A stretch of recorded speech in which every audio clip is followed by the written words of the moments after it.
Hello, Rahul, and a very big hello to my brother Shehzad. Look, I think there are two issues out here. Yesterday, as you know, my family member and brother Shehzad, has in a delightfully combative mood, drew an analogy of Waqf Amendment Bill with the abrogation of Article 370, saying that amending the Waqf Act is like abrogating 370, and ultimately it would be abrogated just like 370 would be.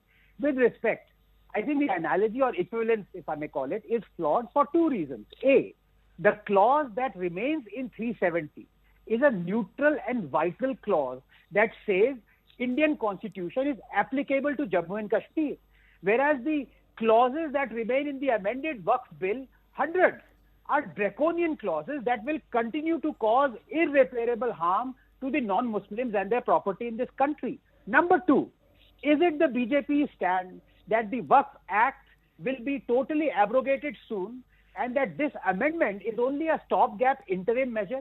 If yes, then they should say it publicly, and I congratulate them and ask for a timeline for the total abrogation of the Waqf Act. Now to the second point. Rahul, as I've said this ad nauseum, unjust, discriminatory, draconian acts are not amended, they are abrogated.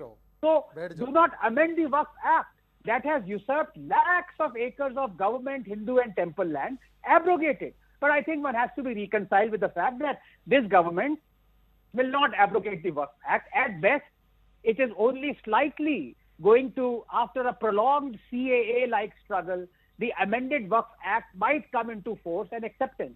But as I said yesterday, an amended Waqf Act or bill is just slightly less draconian than its draconian parent act. So I am resigned to this discrimination continuing. Therefore, as I said, the only other logical recourse is for me to ask for such a discriminatory and draconian act being promulgated for Hindus as well.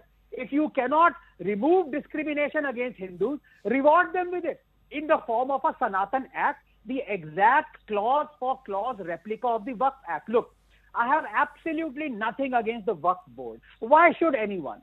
Countless boards, thousands of them, charities, NGOs exist in this country. Right. The problem is the Waqf Act. I repeat, the issue I have with is the act, not the board, because Rahul, the world over, disputes over property are settled using courts and existing laws that are community and religion agnostic. So why should a particular religious community, Muslim community in this case, be armed with another set of laws? Those that are patently discriminatory towards member of other community as a primary instrument of defense or indeed offense. Okay. So is there a Hindu equivalent of the Waqf Act? Okay. Promulgate one. Okay. I just want to end with this. The fact of the matter is, let those who want continuation of the Waqf Act watch as Hindus will lay claim to thousands of mosques and Muslim villages and then enjoy the privilege of disputes being addressed primarily not through the courts, but via the clauses and strictures of the Hindu Equivalent Act. Okay. Within 24 hours, all those demanding Waqf Act will come in line. Okay. Mr. Poonawala, your response to the opening remarks, amended Waqf or not, the new law still doesn't solve the problem of legalizing religious asymmetry. That's really what Dr. Ranganathan is getting at here. And this also falls foul of the principle of the UCC. Go ahead. First of all those people who are now sitting with popcorn in their hand wondering whether Anand and I are going to fight, well, this is how mature democracies behave. We don't get down on the streets saying Shaheen Bagh bana denge ya sar tan se juda karenge. So I appreciate this attempt to have this conversation, which is a mature conversation. But I just have one condition. Like I heard Anand Ranganathan patiently, there will be some interventions I will need from him, but those interventions should be short, only in yes or no, because Anand Ranganathan has often done that with his other panelists. And therefore I begin with Anand Ranganathan. The long speech that he made about the pitfalls of this new Amendment Act. Anand, where have you seen a copy or the draft of this new Amendment Act? I have read. Can you answer yes or no? Have you seen a copy? Yes or no? Yes, yes. 1 second. Now, yes. Okay. Now, Rahul, just for the viewers' information, there was an Amendment Act introduced in 2024 in August in Lok Sabha, which was then sent to the JPC. On that particular act, by the way, and I will make you hear, both Vishnu Jain and Anand Ranganathan have endorsed support. After that, the JPC came out with its recommendations and a report, of which there are certain amendments that have been suggested. those are non-binding. So whether those will be accepted in full or partially or otherwise, we don't know till the time a draft on the basis or in the light of that JPC report comes out. So all that Anand Ranganathan has said is purely in the realm of speculation. It reminds me almost like another actress of Bollywood who was saying that I am against CA NRC, and when the anchor asked her, where is this NRC draft? She said, I don't have it, I read somewhere. I mean, Anand, where is the fresh draft that you're basing this accusation on? And 7-8 months ago, when it was passed in Lok Sabha and then sent to the JPC, at that time, I want to make you hear what Vishnu Jain said. And Rahul, in the interest of fairness, please do not cut out this part. 95 इसका मैंने काफी detail अध्ययन किया है, साथ ही साथ जो amendment bill आया है उसका भी काफी डिटेल अध्ययन किया है।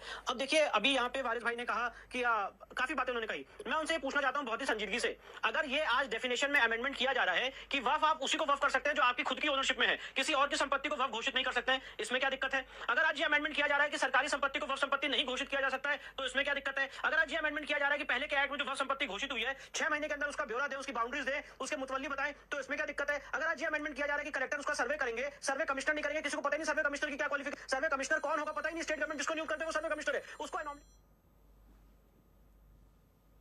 कलेक्टर को लाया जाता है, उसमें क्या दिक्कत है? लाया जा रहा है अमेंडमेंट कि सेक्शन 40 में जो असीमित अधिकार दिए हुए थे कि आप किसी भी संपत्ति को वह संपत्ति घोषित कर सकते हैं, जो इस्लामिक लॉ के भी खिलाफ है, अगर उसको डिलीट किया जा रहा है तो क्या दिक्कत है? अगर आज इस देश के कॉन्स्टिट्यूशन के हिसाब से ये लाया जा रहा है कि जो 3 जजेस होंगे वह ट्राइब्यूनल में, उसमें एक जज के लिए क्राइटेरिया था कि इस्लामिक लॉ का जानकार होगा, उसको हटाया जा रहा है, सिर्फ 2 जज रखे जा रहे हैं, तो उसमें क्या दिक्कत है? अगर राइट टू अपील दिया जा रहा है हाईकोर्ट में कि हाईकोर्ट जाइए वह ट्राइब्यूनल के खिलाफ और वहां पर निर्णय, वहां पर उस फैसले को चुनौती दीजिए, तो उसमें क्या दिक्कत है? Now, Rahul, please be charitable to me. I want to tell you, first of all, there is no current new law that has been brought into Parliament. So what is Anand basing his objection on? We don't know. The last draft that was there was endorsed heavily by Vishnu Jain, as I have made you hear. In fact, Vishnu Jain not only endorsed the idea of having a tribunal, he extolled its virtues because it would now have a judge, not an Islamic preacher. He also spoke about how Waqf by user comes to an end, how government property that was captured by Waqf now comes to an end, how the Waqf bodies would be more representative. All of these things have been endorsed. And therefore, now I have 2 or 3 questions that I want to ask Anand Ranganathan. Anand, please tell me, you're a scientist. Many times you devise a vaccine and then in the later years you devise a better vaccine which is more effective. Do you mean to say that the first version of the vaccine is developed by somebody who was not essentially fighting the virus? To say that is to not understand how laws are made. Laws are not final destinations. Laws are work in progress.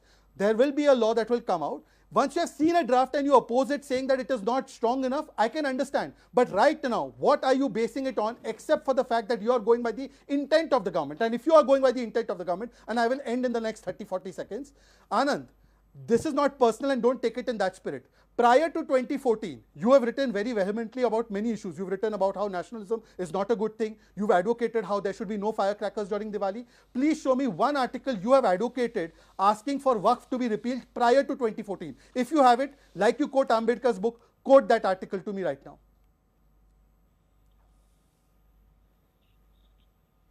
Yeah. Okay, Please. can I respond to Of that? course, of course. Yeah, no, thank you very much, Shehzad, for those interventions. And I'm glad you might think that I look like Vishnu Jain, but I am not. All those points that you raised that now Vishnu Jain is opposing it, but he was for the Waqf, those answers would be given by Vishnu Jain, not I. You did not say that I wanted or was okay with the Waqf amendment bill ever. You showed the videos of Vishnu Jain. Show me, I challenge you, a video of mine where I say I am fine with the Waqf amendment bill. Because as far as I can remember, from the very beginning, I have said, and I said it here as well, I work on first principle. Why should the Muslims have a separate parallel act in dealing with matters that the non-Muslims deal with the courts? So that is my first principle. That's point number 1. Point number 2, I have gone by the Waqf amendment bill, that is the PDF is present on PRS India. Yes, if all what I say has been incorporated already or will be incorporated in the final bill, then I'm fine with it. But as I said, my being fine with it would only mean that every draconian clause of the Waqf Act has been removed. And I am telling you it won't be. Otherwise, you tell me what are the acts and clauses that have been removed. I can only go by what is the PDF version on the government website. You can't expect me to be in the internal coterie of BJP as you are to decide what is going to be the final version. And the last point you made, I have myself accepted, in fact, I've written a book on it, prior to 2016 or 17, when I learned about the draconian versus the Waqf, I knew nothing about the Waqf Act at all.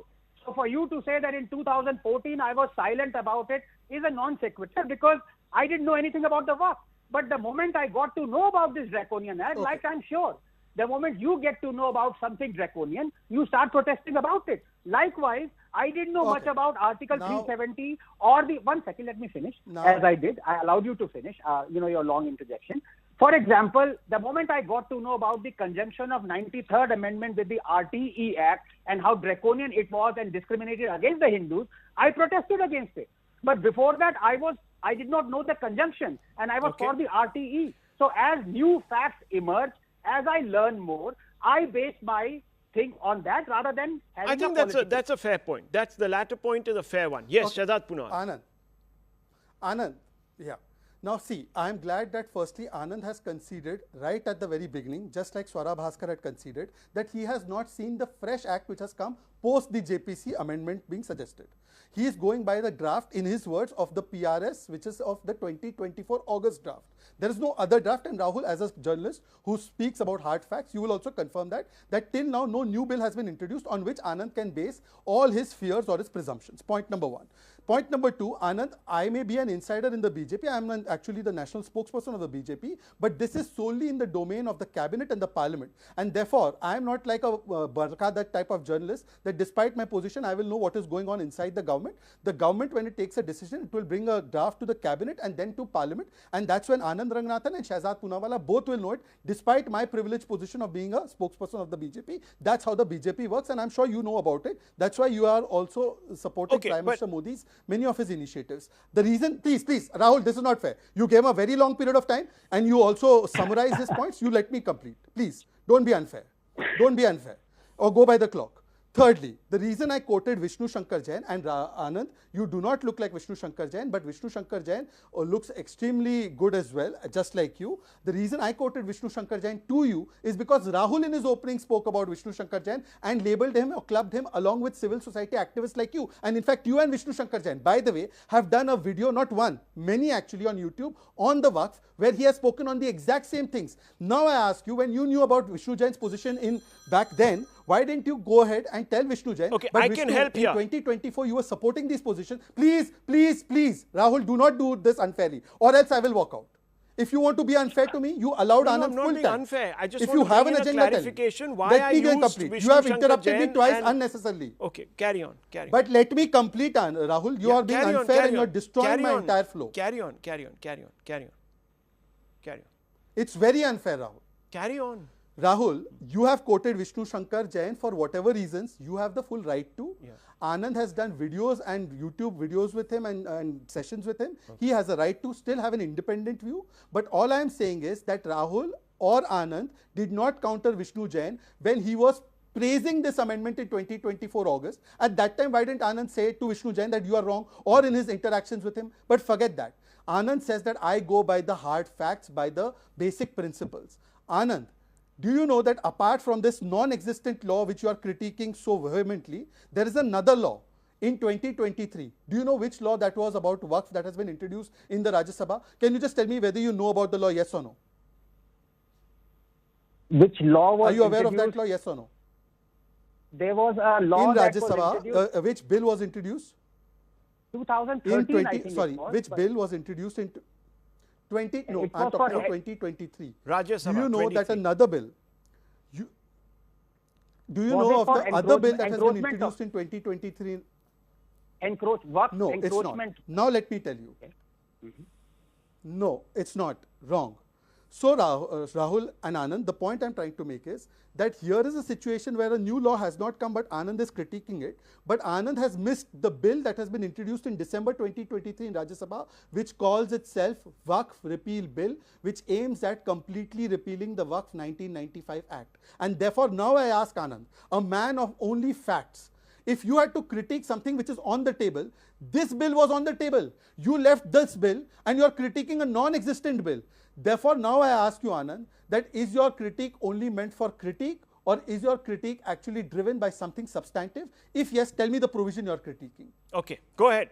I want to just, before Okay. you go ahead, Doctor, Yeah. just one small thing, caveat. You see, I invoked Vishnu Shankar Jain because I interviewed him yesterday. And he says that this Waqf Act that is going to come is not substantial enough. In fact, I'll try and ferret out that soundbite. So he's resigned from his position. I don't know on what basis. My fault, I should have asked him. But he also believes that there will be challenges to this Waqf Act as and when it becomes law. That I just wanted to make that point. So I don't know what happened before this. I don't know why he said what he said, but he's resigned from his earlier position. That's all I wanted to say. Yes, Dr. Ranganathan. Yeah, so a couple of things. First of all, when Shehzad keeps on repeating since yesterday, with the garb of petulance, has to be said that yesterday said I took 6.5 minutes, whereas I took 2 minutes 40 seconds. Today twice he said you allowed Anand rather long. If you could time it, Rahul, you would get to know that Shehzad has got more time than me, but because he is my dear brother, I don't mind it at all. Number two, I think it was September 2024 when the government of India invited people to write to the Joint Parliamentary Committee. That is when my tweet still exists. It's got 11,000 retweets, where I wrote an email to them talking about that you must repeal or remove the Waqf Act, or if not, then arm the Hindus with a similar act. Now, till that point of time, yes, I do agree that Vishnu Jain and my positions were different. Vishnu Jain was still for having the Waqf Amendment Act till, I would dare say, probably a couple of weeks ago, because he and his dear father deposed before the JPC. It was only last week that Vishnu Jain made it known to the public that none of his recommendations were accepted by the JPC. He has a string of tweets, he has a tweet thread, and therefore now he is for abrogating the Waqf Act completely because none of his recommendations have been taken. Okay. That's point number one. Point number two, and I dare challenge you as well, Rahul, no one, and I do admit, yes, there was a Waqf repeal bill that was tabled in the Rajya Sabha. This is the first time hearing of it. This is the first time hearing from the mouth of a BJP spokesperson. And I dare say, if they brought in the Waqf repeal bill, where was the need to bring the Waqf Amendment Act? Because they themselves did not. Who was the one who passed this or tabled this Waqf repeal bill? Is it one of those UCC sham things that is passed by a personal member's bill? And just for the optics, Rahul, did you know of this Waqf repeal bill? No, I didn't. I did not. I have to also admit I didn't. It didn't make news anywhere. It's perhaps, Exactly. I don't know. Let's ask Shehzad. But Shehzad, just quickly answer that. And then I want to quickly give one small synopsis because I've run out of time. Sure. Yes. Sure. First of all, I made no comment at Anand, and every viewer will testify that the only 2 times I chastise my friend Rahul, whom I have full right to because we take it in a mature spirit. Because I feel that Rahul was giving more time to Anand, but that is not commentary on Anand, it's a commentary on Rahul. But having said that, that's not the issue of the debate today at all. Both of you gentlemen, who I have great regard for and I will continue to have regard for, have admitted that you all have missed the fact that a Waqf repeal bill was also introduced. Point number one, that we are not fully equipped with the facts. Both of you gentlemen are today agreeing by the end of this show that you do not have a concrete draft on the basis of which has been put in parliament, on the basis on which you are making your commentary. Both of you gentlemen have today agreed that the likes of Vishnu Jain, whom I have great regard for, he has done great work and I will continue to bow my head in front of him, has changed his position, and that too unwittingly. And I agree and I concede that Anand may have a position which he may have taken, that I want the bill abrogated. But Anand, every law or every bill is bought not just in the context of a television debate, but in the context of a politico-socio-cultural, legal, legislative reality. Sure. You are in TV debates, you have a full right to speak what you want. We are in parliament, we have to also understand the context in which we are bringing this bill, whether it will pass the test of parliament, and what will be the way we can take it forward. So therefore, to think that this bill is the final destination is a big fault or is a big flaw that you are making. This is a starting step. It's an initiation. The proof, so don't, I would say, count your hands even before the eggs have been hatched. Okay. On the 1st of April, viewers, we'll have the copy of the bill. We'll know exactly what amendment was passed, what was rejected, this, that, the other. We'll go over it and we'll re-invite the panelists here and we will re-engage with that subject. But there is one small thing that I want to quickly point out. You know, the business of a Sanatan board, for example, a lot of people are talking about it. Viewers, for me, I don't know how that will come to fruition. Why? Because, viewers, at the end of the day, don't forget that there are many sects within the Hindu tradition. How will we even appoint people to such a board? This is something that one needs to also focus on. It's a debate for a separate day and a debate that we must have. And I will look forward to exchanging ideas, if not arguments, with Dr. Ranganathan and Shehzad Poonawala and others who might be interested in such a subject that was once talked about by Pawan Kalyan. Yes, I leave it at this. Gentlemen, yes. Just one small 5 seconds. Okay, 5 seconds. Just 5 seconds. Yeah. 5 seconds. Yeah, okay, both 5 seconds. 5 seconds okay. for me first. Okay. 5 seconds for me first. Okay, go on, First of 5 all, seconds. If I have said anything in the heat of the discussion, if I have said anything which should have been avoided to Anand or to Rahul, I apologize and I withdraw it back. Oh, that's okay. Go ahead. Yeah. बस कर पगले अब रुलाएगा क्या? No, I just wanted to ask because I do admit and Rahul also admitted I knew absolutely nothing about the Waqf repeal bill. But the two questions remain. Who tabled the Waqf repeal bill and why did BJP bring the Waqf amendment bill if it had already tabled the Waqf repeal bill? It's an interesting question. I'll research it, viewers, and I'll tweet about it. I'll leave it at this. It's been a fine debate.